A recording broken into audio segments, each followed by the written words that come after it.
राजीव मेरे साथ लगातार बने हुए हैं। राजीव, जरा मैं समझना चाहूंगी आपसे, जिस तरह से अब इस लड़ाई को एनडीए वर्सेस पीडीए बनाने की तैयारी हो रही है, राजीव, ये लड़ाई इतनी आसान दिख रही है या फिर हम यही माने कि हर चुनाव की तरह इस चुनाव में भी बातें तो हम करते हैं कि लोकल मुद्दों को उठाया जाए, स्थानीय मुद्दों को उठाकर जनता से जुड़ा जाए, लेकिन बात आकर अटक ही जाती है, जैसा कि आपने कहा कि मंदिर, मुस्लिम, पाकिस्तान। और क्या विपक्ष इस तर्ज पर कामयाब हो पाएगा?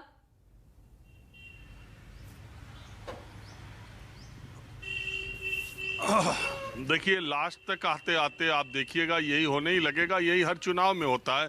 बात तो सबका साथ, सबका विकास और दूसरी पार्टियां जो भी बात करें, लेकिन आपको पता ही है कि चुनाव, अभी कर्नाटक के चुनाव में मैं गया था और पूरे देश ने देखा था कि कर्नाटक का चुनाव अंततः किस बात पर हुआ।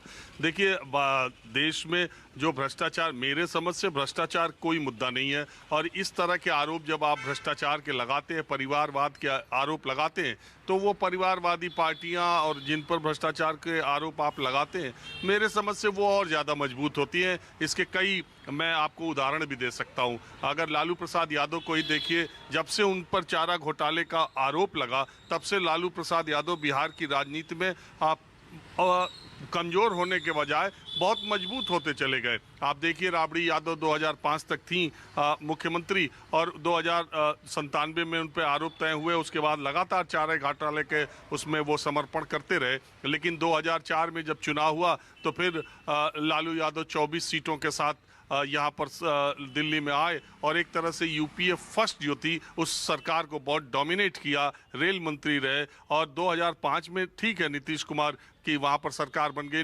2009 तक वो रेल मंत्री थे, और 2015 में फिर नीतीश कुमार के साथ मिलकर के वहाँ सरकार बना ली। अभी जब 2022 का चुनाव, 20 का चुनाव हुआ था, वो जेल में थे, बावजूद उसके पूरी उनकी आरजेडी बिहार में सबसे बड़ी पार्टी के तौर पर स्थापित हो गई। तो मैं कैसे मानूं कि भ्रष्टाचार के आरोप और परिवारवाद के आरोप उस तरह से लिए जाते हैं? अगर जीतना, अगर सीट ही उसका पैमाना है, तो ये तो साफ है। दूसरे, इस देश में सामने सामने भ्रष्टाचार का जो सबसे पहला मामला आया था हमारी जानकारी में, जब मंत्री के घर से नोटों की गड्डियां बरामद हुई थी। पंडित सुखराम, जो केंद्रीय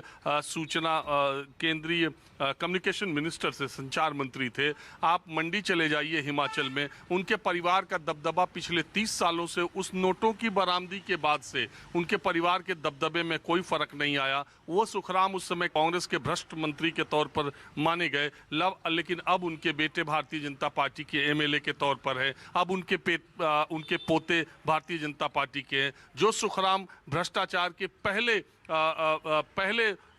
केस के तौर पर याद किया जाता है।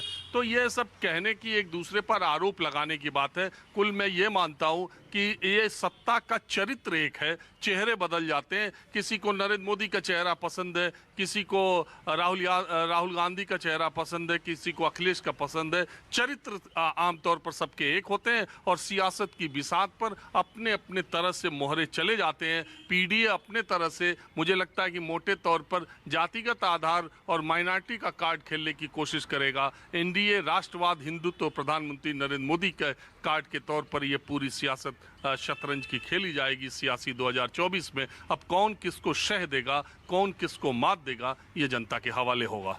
ठीक है, ठीक है, बहुत बहुत शुक्रिया आप सभी का हमारे साथ जुड़ने के लिए। तो आज की जो मुख्य चर्चा, एनडीए वर्सेस पीडीए, अब चुनावी बिसात तो बिछ चुकी है। कौन शहमात के इस खेल में अब कौन किसको बाहर करता है, ये देखना सबसे दिलचस्प होगा।